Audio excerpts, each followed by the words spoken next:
Today we're going to be using a division algorithm to solve a division problem. So the first thing we're going to do is write down our problem of 476 divided by 7. Now at the moment I can't work this out, so I'm going to use an algorithm, which we draw like this. We put our divisor of 7 at the front and 476 inside the algorithm. Now the first thing we do is go, how many 7s go into 4? Now unfortunately we can't do that because 7 is larger, so we would place a 0 on top. Now we can join these two numbers together and say how many 7s go into 47. Using my 7 times table or skip counting by 7s, I know that I can get to 42, or if I add an extra 7 I end up at 49, which is too large. So 6 7s gives me 42. Now that I have 42, I now add on. So I would go 43, 44, 45, 46, and 47. So I have 5 left over.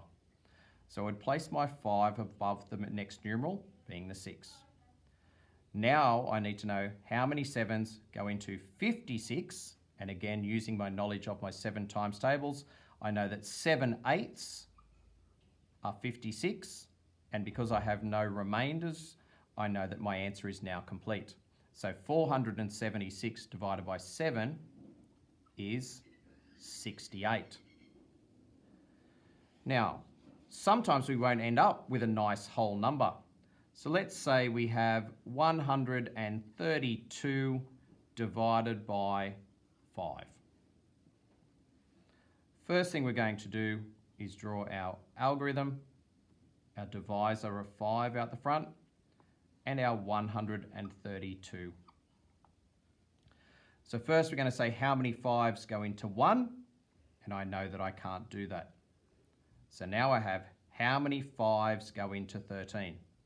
Using my knowledge of times table or skip counting, 5, 10 is 2, 15 is too big. So I know that I would have 2. Now I've got 5 2s are 10, so I would then have 11, 12, 13, so I have 3 left over.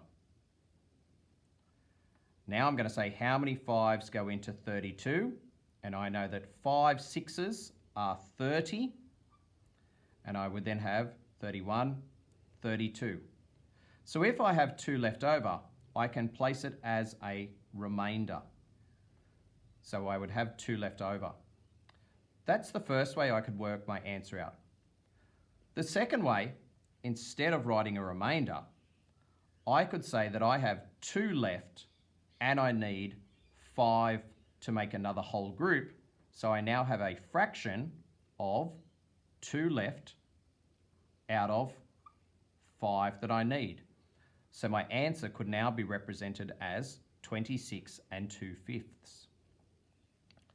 And my next step, if I didn't want to do it as a fraction or a remainder, is I could do it as a decimal.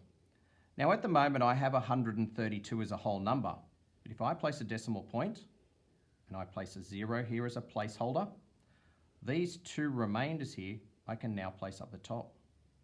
And now I have 20. Because I placed a decimal point at the bottom, I also need to place a decimal point at the top. So now I have how many 5s go into 20, and I know that 4 5s are 20.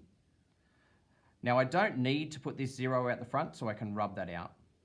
So I now know that 132 divided by 5 I could write as 26 remainder 2, 26 2/5, or 26.4.